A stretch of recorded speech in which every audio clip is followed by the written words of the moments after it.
En su casa de oración y nos da el privilegio una vez más de poder estar en contacto con su bendita palabra. Ya hemos leído hace unos instantes los primeros 19 versículos de este capítulo número 12.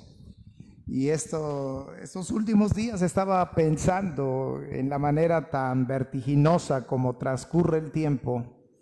Y uno va de una actividad a otra, de un día a otro, y viene una semana y nos congregamos en la casa de oración y sin darnos cuenta han pasado 8 días y ya estamos otra vez aquí. Y lo digo todo esto, hermanos, porque al menos no he sentido la manera como llegamos a estas alturas del libro de los Hechos. Hoy vamos a analizar los primeros 19 versículos del capítulo 12 del libro de los Hechos. Y ha sido un libro, hermanos, enriquecedor, porque el Señor en 10 capítulos, y digo 10 porque el primer capítulo no lo analizamos, en 10 capítulos, del capítulo 2 al 11, Dios nos ha dado instrucciones que son claves para nuestra vida.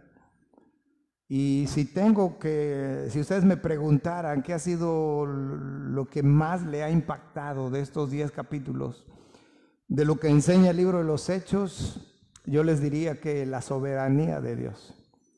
Por eso he sido tan insistente con ustedes. Por eso he sido tan insistente también en el sentir, cuando me toca el privilegio de orar públicamente aquí con ustedes o en mis oraciones a solas. No me queda más, hermanos, que darle gracias a Dios porque Él es el soberano y no yo. Porque Él tiene en sus manos el curso de mi vida, el curso de todo lo que está pasando. Él tiene en sus manos la vida de sus iglesias, de esta iglesia local. Él tiene en sus manos cada circunstancia que nosotros vivimos. Me acordaba también esta semana de un viejo canto que creo que la iglesia lo conoció a raíz de una concentración de jóvenes. Eso fue en el siglo pasado, creo que hubo esa concentración de jóvenes. Y estaba tratando de hacer memoria y creo que hasta fue un canto lema en una concentración aquí en Veracruz, el de algunas veces. Fue un canto lema de una concentración aquí en Veracruz. Ahí lo aprendimos nosotros. Luego se le enseñó a la iglesia y ese canto dice que algunas veces hay cosas que no comprendemos. Hay algunas veces que hay cosas que no entendemos. Y vamos a orar antes que se me olvide. Oremos. Poderoso Dios y buen Padre que moras en los cielos, te damos gracias, Señor, en esta tarde por el privilegio de poder estar en comunión contigo, Señor. Gracias por el gozo de poder estar aquí en tu casa, de poder alabarte, el gozo de poder ver a mis hermanos, Señor, aquí en tu casa. Es más grande el amor por ti que cualquier otra cosa, Señor. Y estamos aquí cumpliendo el propósito que tú has diseñado para nuestras vidas, Señor, y por eso te alabamos, te bendecimos, te glorificamos y te seguiremos diciendo 1,000 veces gracias por todo lo que nos das y también por aquello que no nos das, porque sabemos que todo encaja de manera perfecta a lo que tú has preparado para nuestras vidas, Señor. No importa si nosotros lo comprendemos o no, si lo entendemos o no. No nos corresponde a nosotros comprenderlo, aunque nos quisiéramos dar a la tarea de comprenderte o de entenderte, Señor. Así que, Padre, en tus manos ponemos estos minutos, en tus manos pongo mi vida y, por supuesto, la vida de los oyentes, para que tu gracia, Señor, se derrame en abundancia sobre todos. Y te decimos gracias de manera anticipada en el poderoso nombre de nuestro Salvador, nuestro Señor Jesucristo. Amén. Hablaba de este canto, hermanos, que la letra dice que hay algunas veces hay cosas que no comprendemos. Es un bello canto, pero conforme ha pasado el tiempo y sobre todo en estos últimos meses, yo me he estado preguntando, hermanos, si es que realmente en algún momento podremos nosotros llegar a comprender a Dios. o si en algún momento nosotros podremos llegar a entender a Dios. Y no sé sería la respuesta de parte de ustedes, pero yo ya tengo mi respuesta porque he estado pensando en esto y yo creo que la respuesta es: nunca lo vamos a comprender, ni nunca lo vamos a entender, porque los pensamientos de Dios, los caminos de Dios, dicen el Antiguo Testamento, no son como los nuestros. Lo que sí, hermanos, debemos nosotros procurar y nos debemos esforzar y debemos de pedirle a Dios que Él nos enseñe es a aceptar su voluntad. Y es donde nosotros tenemos dificultades. A veces preguntamos por qué o a veces preguntamos para qué. Pero en realidad, hermanos, yo creo que cuando hacemos estas cosas y la mayoría de los cristianos nos empeñamos en ellas, estamos malgastando la vida que Dios nos da y la energía que Dios nos da y el privilegio de poder entrar al trono de su gracia cuestionándole cosas que seguramente Él jamás nos va a explicar. Yo ponía el ejemplo en el tiempo de acción de gracias, ponía el ejemplo de que Job sufrió tantas cosas en lo físico, en lo material, en lo moral, y Dios nunca le dijo el por qué. Dios jamás le dijo a Job tampoco el para qué. Y si Dios no lo hizo con ninguno de esos hombres que Dios usó de una manera tan fuerte para servirle, para la honra y gloria de su nombre, hermanos, no creo que Dios hoy rompa el esquema que Él ha usado por los siglos para tratar con nosotros. Y el mensaje de esta mañana precisamente se llama: no perdamos la visión. Es importante que no perdamos la visión. Ahora que todos traemos celulares y podemos filmar y podemos tomar fotografías, vemos cómo de manera automática el lente de la cámara se enfoca y ya no tenemos nosotros que estar batallando. Pero a veces nosotros en nuestro caminar, hermanos, perdemos el enfoque, perdemos la visión. No nuestra visión, sino la visión de lo que Dios se ha propuesto hacer en nosotros y lo que Dios se ha propuesto hacer no solamente en nosotros, sino lo que Dios se ha propuesto hacer a través de nosotros. No solamente, hermanos, somos personalistas cuando oramos, sino muchas veces somos personalistas cuando pensamos acerca de los propósitos de Dios, pero pensamos que nosotros somos el centro de los propósitos de Dios. Nosotros no somos el eje de los propósitos de Dios.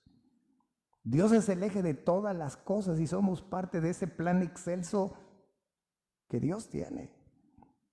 Lo que sí es una realidad es que nosotros, al conocerle por su gracia, Él nos da el privilegio de ser parte de ese propósito excelso que Él tiene y de la cual nosotros formamos parte.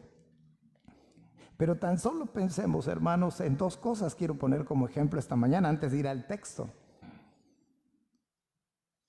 ¿Cómo Dios diseñó nuestra forma de crecimiento espiritual? ¿Alguna vez usted ha pensado, ha analizado, ha cuestionado? ¿Por qué no? Hay que ser honesto. Si Dios quiere nuestro crecimiento y si Dios quiere que nosotros nos conformemos a la imagen de su Hijo Jesucristo, la pregunta sería: ¿por qué Dios diseñó de la manera como lo hizo nuestro crecimiento? ¿Cómo crecemos los cristianos espiritualmente? Hay un solo camino y es a través de las pruebas. Es a través del sufrimiento, es a través de la tribulación. Y uno pensaría, bueno, y Señor, ¿y por qué? Y aún con la mejor de las actitudes, decirle: Señor, ¿por qué diseñaste de esta manera nuestro crecimiento? O si queremos sonar más espirituales, ¿para qué, Señor, diseñaste así nuestro crecimiento? A través de la prueba, a través de la tribulación, a través de pasar por el fuego nuestra fe. ¿Para qué, Señor, así? Si pudiste haberlo hecho de otra manera.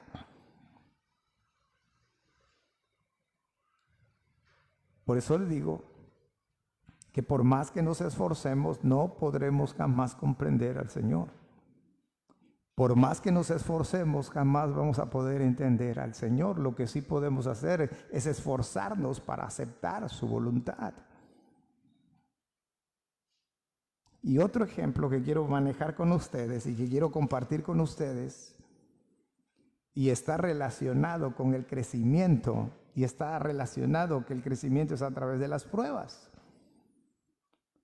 Porque Dios lo que nos manda es que mientras las pruebas están presentes en nuestra vida, que van a dar por resultado gozo, van a dar por resultado crecimiento, Él quiere que mientras estemos en la prueba, nos mantengamos con gozo. Y uno puede decir, Señor, espérame, primero diseñaste mi crecimiento espiritual a través de las pruebas. Y resulta que encima de eso quieres que cuando yo esté en diversas pruebas, como dice Santiago, yo esté gozoso. Como dicen las nuevas generaciones, no entiendo. Y ahí tenemos un gran problema. Para todo queremos explicaciones. Para todos queremos saber el por qué y el para qué. Pero si nosotros, insisto, invertimos el privilegio de tener establecido una relación con Dios, entonces nos vamos a ocupar en pedirle que Dios nos enseñe a aceptar su voluntad. Si Él ha diseñado que yo crezca a través de las pruebas, que Él me enseñe a aceptar lo que Él ha diseñado para que yo crezca. Y si Él quiere que cuando yo esté pasando por una prueba yo me mantenga con gozo y no con una mala actitud, no quejándome, no lloriqueando por los rincones y no en los rincones, entonces que Él me enseñe a aceptar su voluntad. Ahora, ¿por qué esta introducción? Yo les he dicho el libro de los Hechos. La primera presentación que hice del libro de los Hechos, yo les dije que el libro de los Hechos es un libro de transición. Un tiempo en el cual el cristianismo se va separando del judaísmo, y recientemente les dije que el libro de los Hechos no solamente es un libro de transición, sino que les dije que el libro de los Hechos es un libro de contrastes. Justamente, hermanos, el capítulo 12, cuando dije eso ni siquiera sabía yo que el capítulo 12 me iba a dar la oportunidad de reafirmar lo que hace domingos yo dije. Yo en su momento dije, hay contrastes porque mientras Simón el mago dijo creer en Jesucristo como su Señor y Salvador y se bautizó el hombre, pues todo se descubrió cuando él no le tocó parte del Espíritu Santo en su vida y los demás sí. Y lo comparaba yo con Cornelio, como Cornelio con su familia y sus amigos creyeron y fueron bautizados por el Espíritu Santo. Y así como eso hay muchos contrastes en el libro de los Hechos. Pero aquí en el capítulo 12, ojalá que lo hayan leído en la semana, y si no, ojalá que hayan puesto un poco de atención en el momento en que se leyó antes de la predicación. Y nos podemos dar cuenta, hermanos, también me confirma de lo que durante muchos años les he dicho, que Dios siempre de las cosas malas saca cosas buenas. Siempre. Dios es así. Y dice el capítulo 12, versículo 1, me daré prisa porque son 19 versículos, trataré de no extenderme tanto, pero sí lo suficiente para que veamos la esencia de lo que está guardado aquí para nosotros en estos primeros 19 versículos. Y dice el versículo 1 que en aquel mismo tiempo el rey Herodes echó mano a algunos de la iglesia para maltratarles. Y mató a espada a Jacobo, hermano de Juan. Y viendo que esto había agradado a los judíos, procedió a prender también a Pedro. Era entonces los días de los panes sin levadura. Ahora, lo primero que quiero hacer aquí es aclarar quién es este Herodes. porque estamos acostumbrados desde que inicia el relato del Nuevo Testamento a que el nombre Herodes aparece en escena. Y muchas veces se mencionan, así como se menciona a Herodes en varias porciones de la Escritura, se menciona, por ejemplo, a Judas en varias oportunidades y menciona a Felipe en varias oportunidades. Y uno se puede quedar con la mala idea de que el Herodes que se menciona en Mateo es el mismo Herodes que se menciona en Hechos capítulo 12. Y que Judas, el que traicionó al Señor Jesucristo, es el mismo Judas que se menciona en los primeros capítulos del libro de los Hechos. Y que Felipe el apóstol es el mismo Felipe que es parte de los 7 que es elegido en el capítulo 6 del libro de los Hechos. Pero son diferentes personas. Durante muchos años, en nuestro país, en México, sabemos que hay nombres muy comunes, así como hay apellidos muy comunes.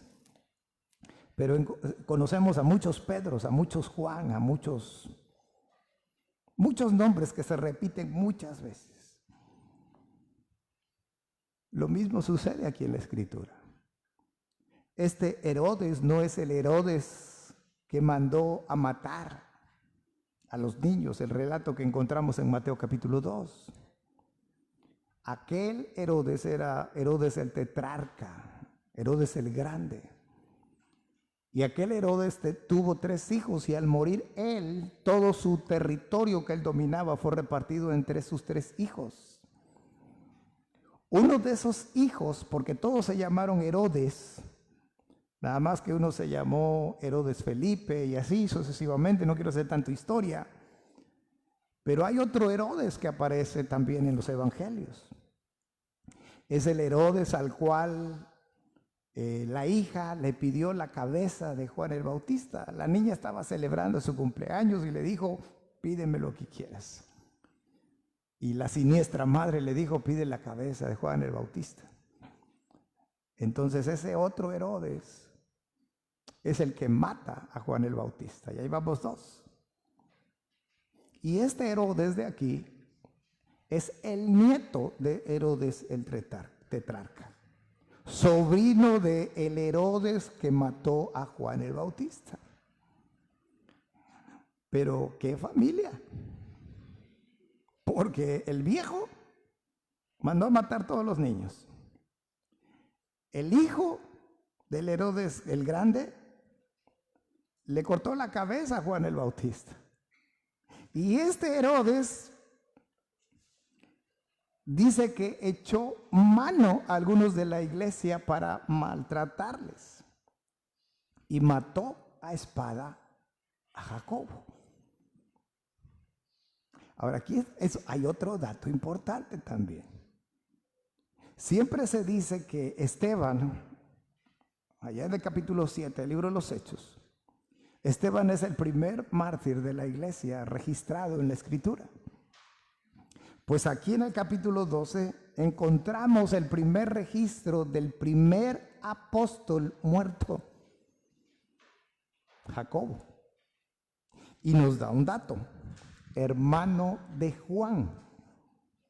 Ahora, ahorita van a recordar quiénes eran estos Jacobo y Juan. Estos eran lo que los evangelios llaman los hermanos del trueno. Estos son aquellos que le dijeron, Señor, si quieres oramos para que descienda fuego del cielo y los mate. Bueno, este Jacobo, hermanos, muere, dice nuestra versión que muere a espada. En realidad, Jacobo muere decapitado. Muere decapitado. E insisto, es el primero de los 12 que le es quitada la vida. Ahora dice el verso 3. Vean lo malvado que era este Herodes. Dice, y viendo que esto, o sea, el haber matado a Jacobo, y viendo que esto había agradado a los judíos, procedió a aprender también a Pedro. Era entonces los días de los panes sin levadura. Ahora, ¿cuál fue el proceder de este Herodes? al ver que la muerte de Jacobo le había agradado al pueblo, como buen político, entonces dijo, ¿cómo voy a hacer crecer mi aceptación delante del pueblo? Ya sé, voy a matar. Entonces, si les gustó la muerte de uno, les va a gustar más la muerte de dos. Y echó mano de Pedro. Pero como se estaba celebrando una de las fiestas principales de los judíos, que eran los panes sin levadura, lo que hizo, dice el verso 4, y habiéndole tomado preso, eso fue lo que hizo, y habiéndole tomado preso lo puso en la cárcel, entregándole a 4 grupos de 4 soldados cada uno para que le custodiasen. O sea, 16 soldados estaban cuidando a Pedro. Y se proponía sacarle al pueblo después de la Pascua. Algo así como le hicieron al Señor Jesús. Presentárselo al pueblo y digan, ¿qué quieren que haga yo con él? Exactamente lo mismo. Él sabía que el pueblo iba a pedir que lo mataran. Así que Pedro estaba custodiado en la cárcel. ¿Pero qué, hermanos? No perdamos la visión. Estoy en el capítulo 5. Pero la iglesia hacía sin cesar, ¿qué cosa? Oración por él. Ahora, encontrémosle sentido a todo lo que he dicho desde que empezó mi participación este mediodía. Porque más allá de lo que dice el canto, que algunas veces no comprendemos, yo diría, más bien diría que el canto debería decir que nunca comprendemos a Dios. Y les voy a decir por qué. Porque si algo podemos decir, una fortaleza, algo positivo podemos decir de la iglesia de Jerusalén, es que nunca perdió la visión. Ahora, hagamos un recorrido mental de los primeros 11 capítulos. ¿Qué le ha sucedido a esta iglesia en 11 capítulos? O si queremos ponerle fecha, recuerden que la ofrenda que se envió de varias iglesias sucedió por ahí del año 47, 48, porque en el 47 hubo una gran hambre cuando Claudio estaba gobernando. Así que la iglesia, hermanos, no tenía tantos años de haber sido acreditada por el Espíritu Santo. Y la iglesia, estando en Jerusalén antes de la persecución, creció y estaba Pedro lleno del Espíritu Santo, con pasión, predicando sermones cristocéntricos. Yo les decía, ¿quién se va a querer irse de esa iglesia? Y hubo persecución, hubo cárcel, hubo amedrentamiento, pero la iglesia siguió adelante. ¿Por qué? Porque la iglesia nunca, hermanos, perdió la visión. Es más, el Señor Jesucristo, antes de su ascensión, las últimas palabras registradas en la Biblia, le dice, ustedes me van a ser testigos. Pero esperen que venga el cumplimiento de la promesa, esperen que venga el Espíritu Santo sobre vosotros y entonces me vas a ser testigos. ¿Qué estuvieron haciendo todos aquellos días de la iglesia, hermanos? Orando. Estuvieron en el aposento alto. Y cuando Pedro y Juan fueron encarcelados, la iglesia, ¿qué estuvo haciendo, hermanos? Orando. Y cuando la iglesia fue perseguida y todos iban predicando por todas partes el evangelio, la iglesia, ¿qué se mantuvo orando? ¿Qué se mantuvo haciendo? Y la respuesta es orando. Aquí, hermanos, ya murió Esteban. Ya la iglesia fue esparcida, salvo los apóstoles, y la iglesia se mantiene orando. Y cuando llegamos al capítulo 12, han matado al primero de los apóstoles de una manera, hermanos, que debe ser espantosa, pero al mismo tiempo misericordiosa de parte de Dios, porque fue en un instante. Pero imaginemos que en nuestros tiempos nosotros, hermanos, a alguno de nosotros le fuera quitada la vida de manera violenta por causa de la palabra del Señor. ¿Cuál sería nuestra reacción? ¿Qué emociones recorrerían nuestro ser? ¿Seguiríamos estando nosotros bajo la convicción de seguir adelante sirviendo como un instrumento en las manos de Dios? ¿Seguiríamos orando? Para empezar, la iglesia de nuestros días tiene un gran problema, hermanos. Y uno de los principales problemas de la iglesia de nuestros días es que no ora.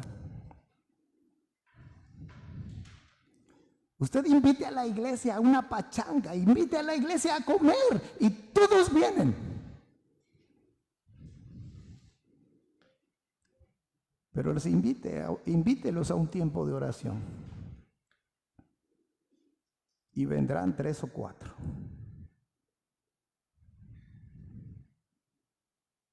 Porque la iglesia no está sabiendo aprovechar el privilegio que reviste la oración. La semana pasada hacía resaltar el privilegio y no la carga, el privilegio que es ofrendar. Hoy el Señor, hermanos, nos quiere poner otra vez en perspectiva frente a nosotros el privilegio que es no perder la visión, mantenernos orando, pase lo que pase a nuestro alrededor. Oigan,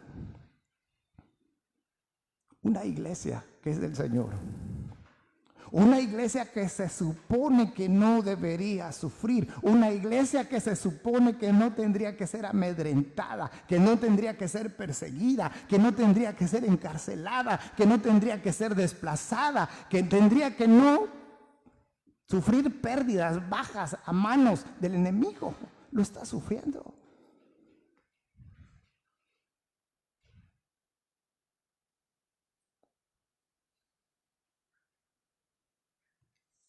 Pues como que no es muy alentador ser parte de esa iglesia.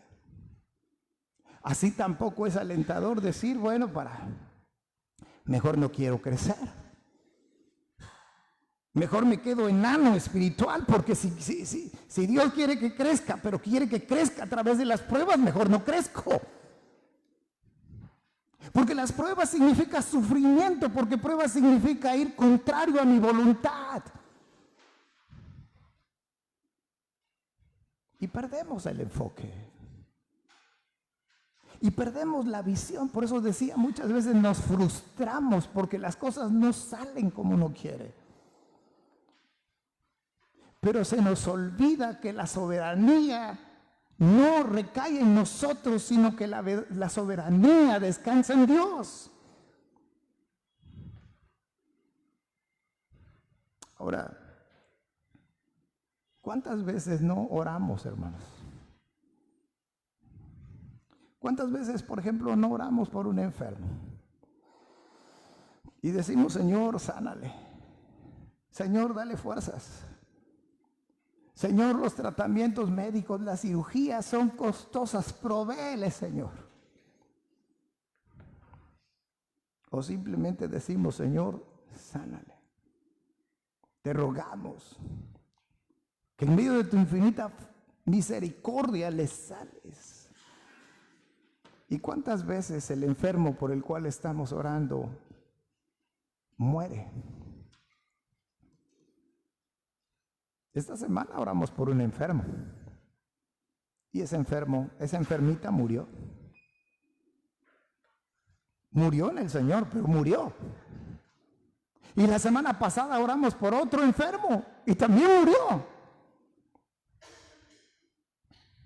Y uno puede decir, ¿qué caso entonces tiene que yo ore?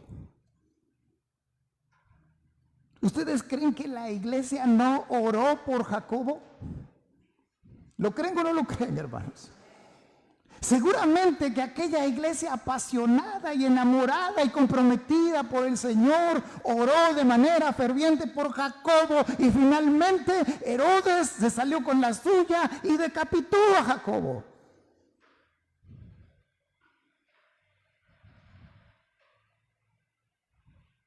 Pero resulta que aquel hombre malvado, Herodes, echa mano a Pedro y lo encarcela. Y dice, este no se me va a escapar, le voy a poner ahí 16 soldados y lo voy a poner tras las rejas y va a ver que no se va a poder escapar, no va a haber su Dios que lo pueda salvar. A este lo voy a matar para agarrar más popularidad. Ya existían gobiernos populistas en aquellos tiempos también. Pero dice el verso 6, y cuando Herodes le iba a sacar, aquella misma noche estaba Pedro durmiendo entre dos soldados. Imagínense eso, hermanos. Marcación personal. Sujeto con 2 cadenas, y los guardias delante de la puerta custodiaban la cárcel. Y aquí que se presentó un ángel del Señor, y una luz resplandeció en la cárcel, y tocando a Pedro en el costado, le despertó diciendo, levántate pronto, y las cadenas se le cayeron de las manos. Y le dijo el ángel, cíñete y átate las sandalias. Lo hizo así, le dijo, envuélvete en tu manto y sígueme. Y salió, y saliendo le seguía, pero no sabía que era verdad lo que hacía el ángel, sino que pensaba que veía una visión. Y habiendo pasado la primera y la segunda guardia, llegaron a la puerta de hierro que daba a la ciudad, la cual se les abrió por sí misma, y salidos pasaron una calle, y luego el ángel se apartó de él. Entonces Pedro, volviendo en sí, dijo, ahora entiendo verdaderamente que el Señor ha enviado un ángel y me ha librado de la mano de Herodes y de todo el pueblo, y de todo lo que el pueblo de los judíos esperaba.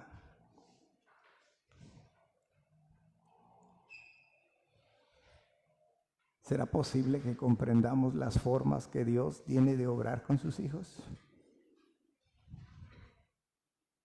Porque la iglesia, hermanos, oró por Jacobo y Jacobo fue muerto. Pero Pedro fue metido a la cárcel porque la intención de Herodes era matarlo también. Y la iglesia se mantuvo orando por Pedro y diciendo, seguramente, Señor, salva la vida de Pedro.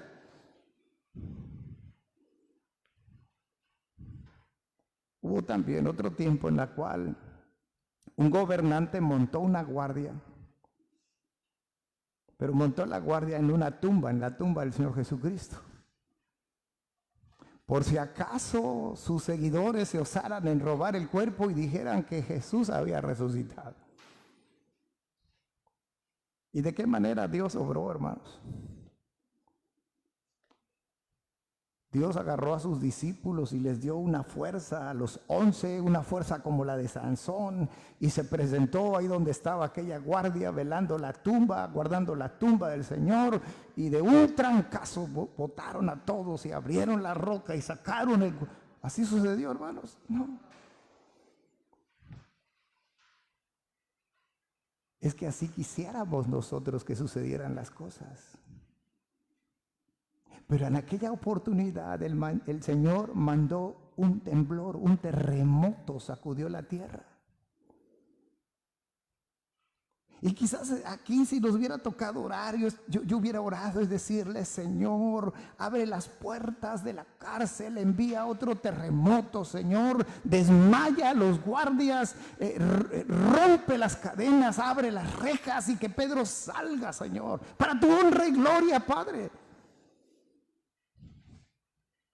El Señor no lo hizo así. Ahora el Señor usa un ángel y va pasando guardia por guardia, puerta por puerta. Tan es así que Pedro seguía las instrucciones del ángel, pero ni siquiera sabía si estaba dormido o despierto. Así como nosotros tenemos a veces sueños tan reales y decimos es que y despierta uno llorando o angustiado y dice es que lo viví. Bueno, algo así le pasó a Pedro. Y hasta que el ángel se apartó de él, se dio cuenta que no era una visión, sino que era algo real que estaba pasando en su vida. Ahora, si seguimos leyendo, dice en el versículo 12, y habiendo considerado esto, llegó a casa de María, la madre de Juan, el que tenía por sobrenombre Marcos, donde muchos ¿Estaban qué, hermanos? Tomando el cafecito y con un pan de muerto ya que se acercan las fechas. ¿Verdad? No. ¿Estaban qué? Orando. Ahora fíjense.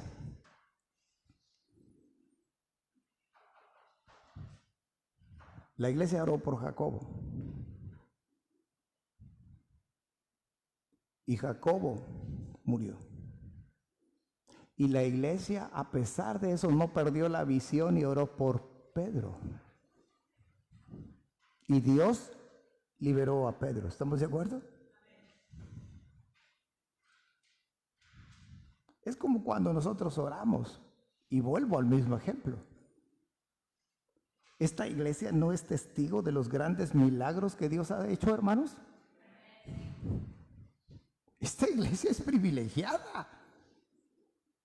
Porque cuando realmente asumimos un compromiso como iglesia, no un compromiso de unos cuantos, sino un compromiso corporativo delante del Señor para orar, para interceder por tal o cual necesidad o por tal o cual, hermanos, Dios ha escuchado la oración de esta iglesia. Hemos visto muchos milagros. Y le damos honra y gloria al Señor porque ha escuchado nuestra oración. Pero como decía minutos atrás, también hemos orado. Y mucha gente ha perdido la vida. Familiares, hermanos de la fe, hermanos de la iglesia han perdido la vida.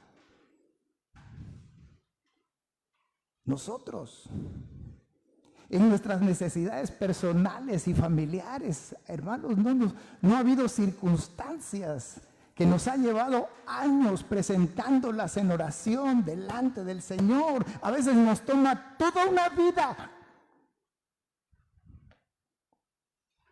pero a veces nos gana el desánimo. A veces nos gana el desaliento, a veces nos volvemos apáticos. Y decimos, ¿para qué oro? El pastor tiene meses, cada 8 días nos restriega que Dios es soberano. Así que si oro o no oro, Dios va a hacer lo que quiera. Entonces me pongo en la cómoda. Mejor no oro. Si Dios quiere, va a sanar al hermano fulano. Y si Dios no quiere, no lo va a sanar. A lo mejor no lo mata, pero ahí lo tiene, así enfermo como está. Y si yo le pido tal o cual necesidad por mí o por mi familia, de todas maneras, el Señor va a hacer lo que Él quiera.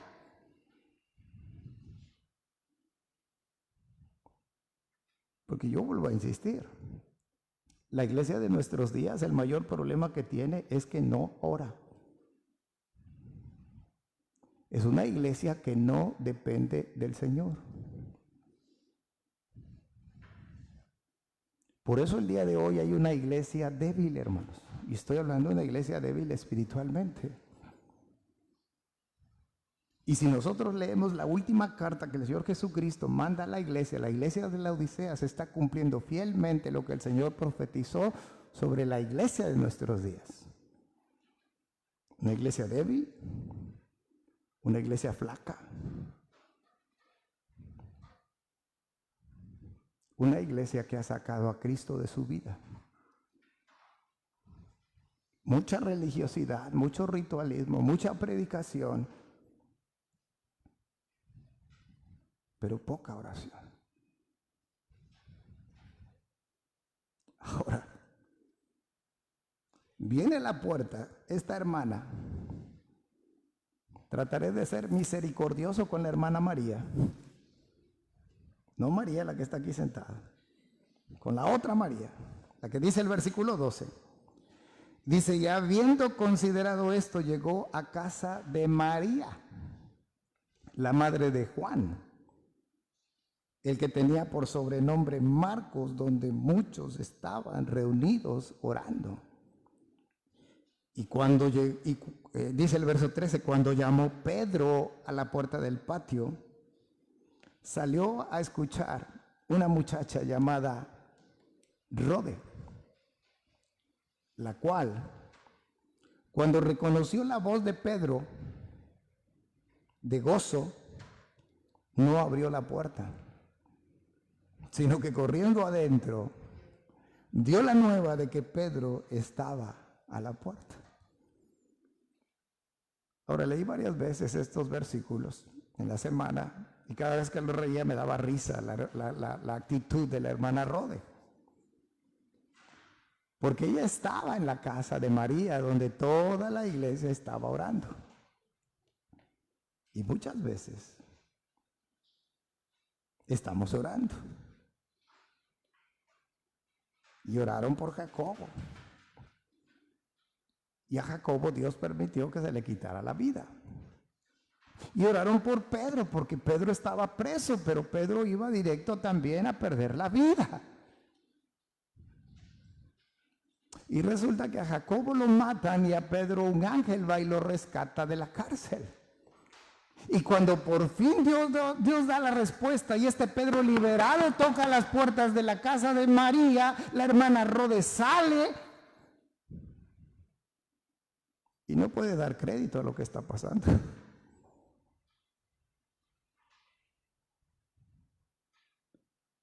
Así que tanta fe de la hermana Rode parecía que no tenía.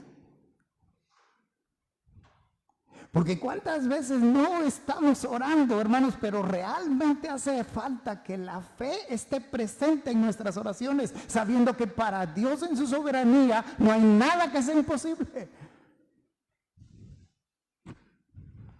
Y esta hermana, como dicen en el rancho, le agarró la contentera, se puso media torpe.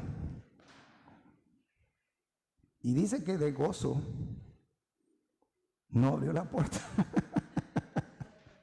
Que yo pensaba y me reía solo como un loco. Digo, qué bueno que no venían persiguiendo a Pedro, porque si no ahí lo matan. Muchas veces llegamos a la casa con cosas y gritamos, chiflamos y bueno, no hay nadie en esta casa, ¿ok? No me piensan abrir. Nos ha pasado muchas veces y hasta nos irritamos de repente, ¿verdad? Ahí decía Pedro tocando, ¿sí? Y nadie, oye hermana, ¿por qué no abriste? Y todavía sacamos conjeturas. Dice el verso 15, y ellos le dijeron, o sea, los hermanos le dijeron a la hermana Rode, estás loca. Pero ella aseguraba que así era. Entonces ellos decían, es su ángel. Hermanos, tener una fe en Dios, nos ponemos en riesgo de ser tachados como locos. Hoy más que nunca, hermanos, nuestra fe está expuesta a ser ridiculizada donde quiera que vamos. Y los más osados nos preguntan, ¿has visto a Dios? ¿Cómo es Dios? Y otros dicen, Dios no existe. Estás loco. Eres un fanático. Te lavaron el cerebro. Te están manipulando en tu iglesia.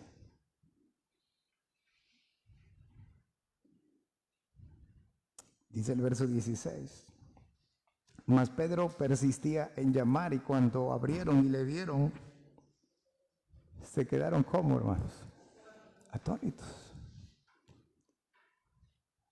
Ahora, antes de seguir adelante con los últimos versos que nos quedan,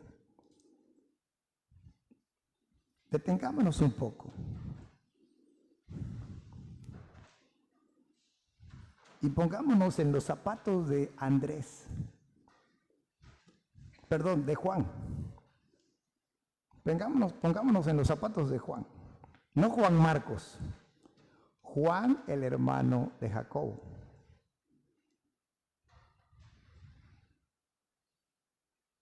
¿Qué pensaría Juan? ¿Qué estaría sintiendo Juan al saber que la iglesia oró por ambos? y que el sacrificado fue su hermano.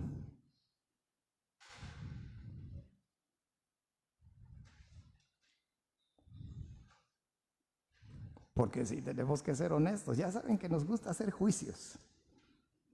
¿Quién fue mejor? ¿Quién era mejor, Jacobo o Pedro? Y siempre somos muy duros con Pedro. Sobre todo los que predicamos, somos durísimos con Pedro, lo criticamos por acelerado, por inmaduro, por falta de fe. A lo mejor yo en los zapatos de Juan diría, Señor, Jacobo era mejor que Pedro. ¿Por qué dejaste que a mi hermano lo mataran? Mejor hubiera sido Pedro. Pedro es más mal hijo tuyo. De ese estilo, más o menos, asimilamos nosotros los acontecimientos. Porque a nuestro entender nosotros somos más justos que. ¿Pero qué ocurrió? Muy simple. Solamente que antes de decirles lo que ocurrió, voy a leer los últimos 3 versículos. Pero él, hablando de Pedro, haciéndoles con la mano la señal de que se callasen, les contó cómo el Señor le había sacado de la cárcel y dijo, haced saber esto a Jacobo y a los hermanos. Y por favor, si alguien se pregunta, bueno, ¿y no que Jacobo estaba muerto? Ahí se los dejo, Menos mejor se los digo. Es otro Jacobo. Y salió y se fue a otro lugar. Luego que fue de día, hubo no poco alboroto entre los soldados sobre los que había sido de Pedro. Mas Herodes, habiéndole buscado sin hallarle, después de interrogar a los guardas, ordenó llevarlos a la muerte. Después descendió de Judea a Cesarea y se quedó allí. Pedro se fue de Judea a Cesarea y se quedó allí. Ahora, concluyo con esto, hermanos. Empecé exponiendo esta tarde, asegurando que nunca comprenderemos a Dios, que nunca entenderemos a Dios. ¿Por qué actúa de tal o cual manera? Lo que debemos esforzarnos es por aceptar su voluntad.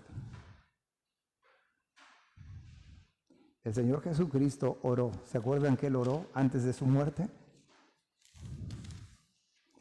Y el Señor hizo una oración muy particular. El Señor le dijo al Padre, Señor, pasa de mí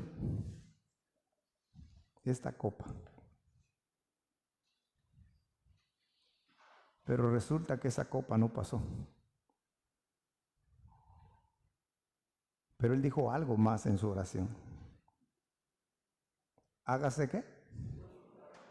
Y no la mía.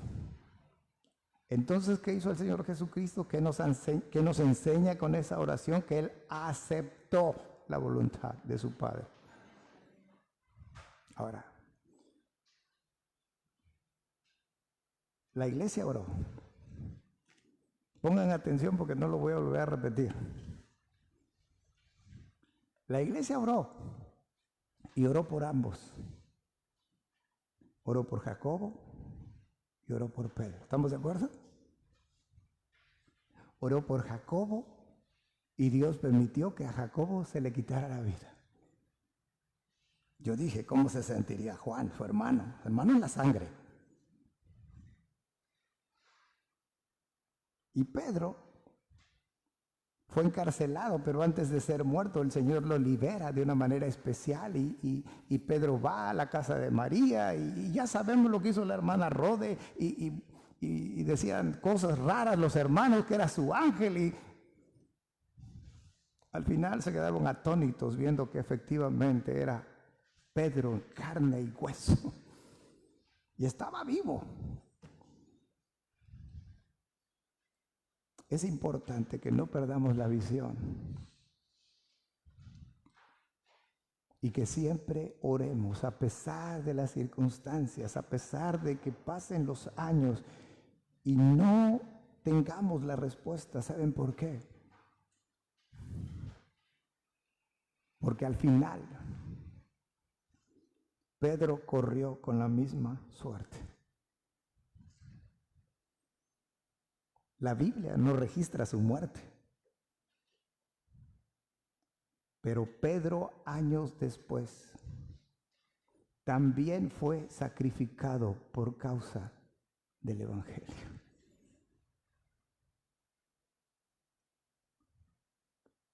Bueno, voy a decir, bueno, no es muy alentador lo que usted nos está diciendo. No, yo no quiero alentarlos. Aquí no es un púlpito que anime a los hermanos.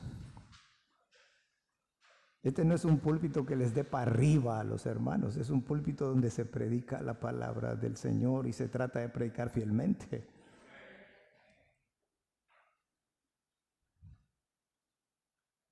El mensaje es simple este mediodía. Pase lo que pase, tenemos que mantenernos dependiendo del Señor. Es muy fácil perder la visión. Hay un poco de egoísmo de parte nuestra, hay un poco de capricho en nosotros, hacemos berrinche y decimos, ay, las cosas no me están yendo bien, ahora no oro, ahora no leo, ahora no asisto. Voy a hacer que el Señor me extrañe en su casa, no voy a ir. Que me extrañe el Señor, no voy a orar, no tengo ganas de orar, Señor. ¿Cuántas veces he oído esas cosas? Y es cierto, nadie miente, hay días que no hay ganas de orar, pero no significa de ganas. Lo que está implícito es la dependencia que nosotros podamos tener de Dios o no.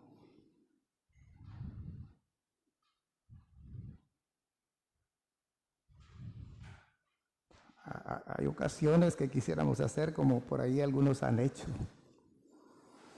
Renunciar al Evangelio. Como si eso significara quitarse la camisa, quitarse el vestido, es decir, así hacemos a veces con alguna ropa, ¿verdad? Dice, esto ya no me lo vuelvo a poner. Por alguna razón decimos, esto ya no me lo vuelvo a poner. En varias oportunidades he tenido que decirle a muchos hermanos, si tú eres un verdadero creyente, a donde quiera que tú vayas, Dios te va a seguir. Porque Dios ha pagado un alto precio por ti.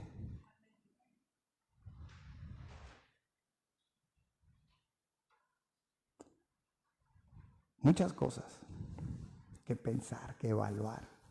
Muchas cosas que podría cuestionar hoy, dejar en el ambiente preguntas. Pero simplemente quiero terminar con una. ¿Cómo está tu vida de oración? ¿Acaso has perdido la visión? ¿Has perdido el rumbo? ¿O vives la vida a ver qué pasa? Como un velero sin vela. A ver cómo sopla el viento.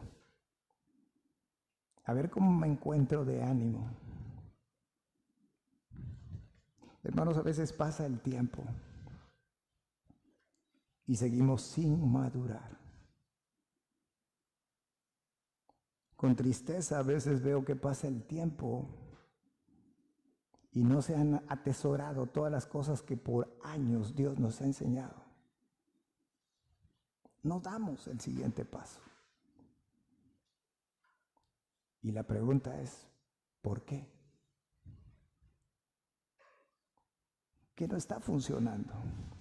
¿Dónde está el problema? ¿Dónde estamos fallando? Hoy dije una causa de la iglesia. Y nosotros somos la iglesia. Porque es una iglesia débil, porque es una iglesia frágil. Hoy se habla de los jóvenes, se les califica como la generación de cristal. Muchos hemos oído ese término. Y esta semana dije, creo que ese término se aplica a la actual generación de la iglesia. Espiritualmente hablando, somos una generación de cristal, hermanos.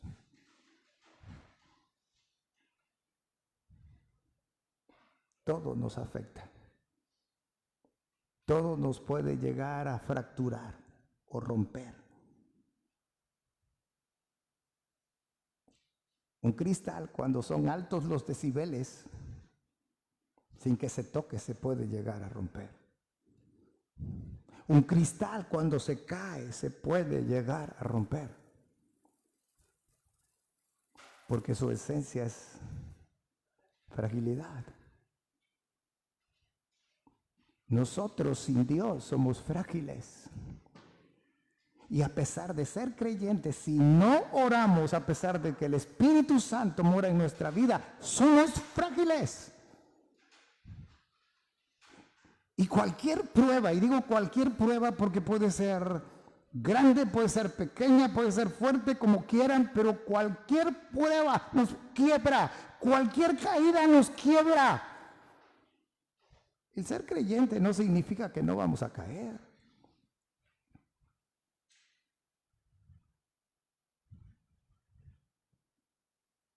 Pero la diferencia es cómo estamos.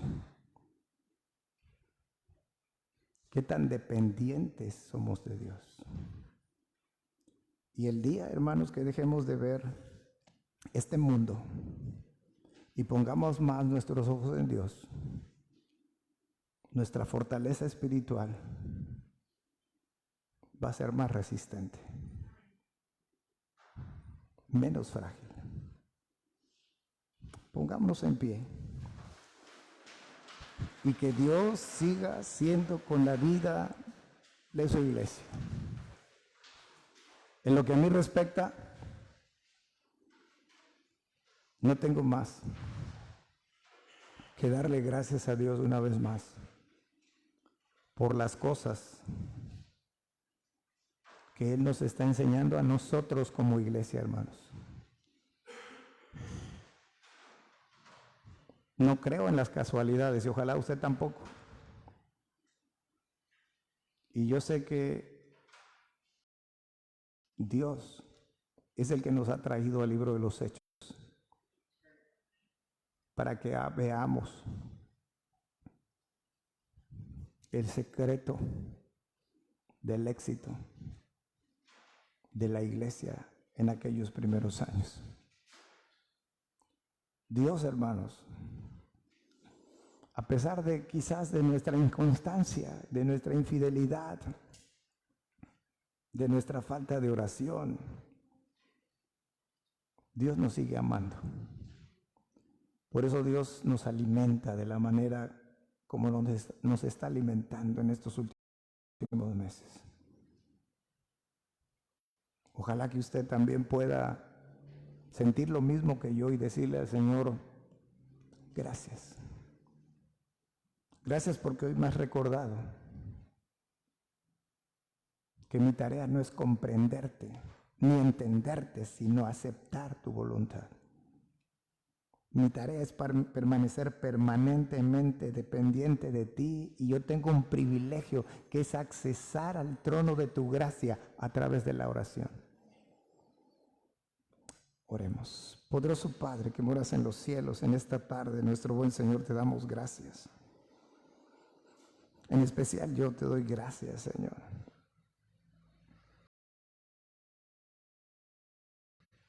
Gracias porque nos haces ver de una manera clara tu palabra. la enseñanza encerrada en tu palabra, Señor. Si no fueras tú de otra manera, Señor, simplemente sería un evento donde alguien murió y alguien más fue liberado. Pero hoy nos has mostrado cosas grandes que pueden cambiar nuestra vida, Señor, para volvernos más sensibles a tu voluntad. No solamente para nuestras vidas, porque insisto, no todo gira alrededor de nosotros. Haznos aceptar también que somos somos una pequeña parte de un plan excelso que tú tienes, Señor.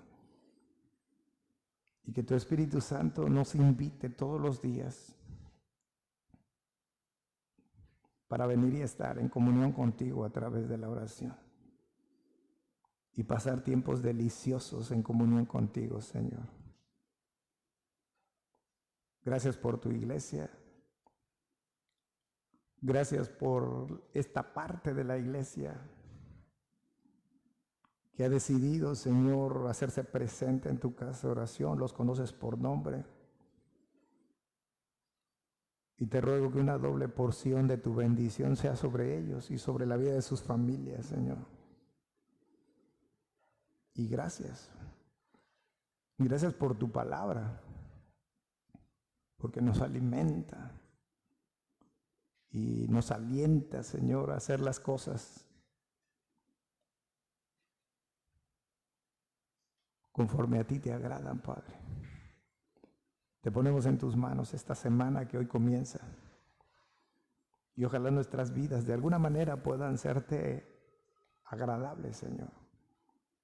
Por lo demás, tú conoces toda necesidad.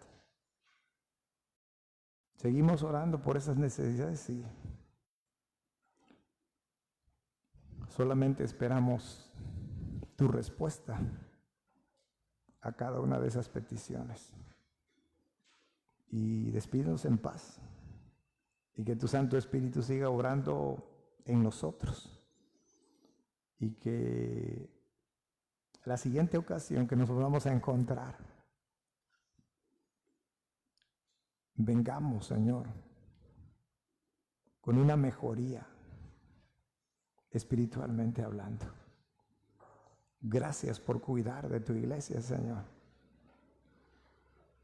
Te decimos gracias y todas las cosas que hemos puesto en tus manos lo hemos hecho a través de la única manera en la cual es posible hacer todas las cosas, y es en el nombre que es sobre todo nombre, en el poderoso nombre de tu Hijo, nuestro Señor, nuestro Salvador, al cual honramos, al cual glorificamos y decimos amén.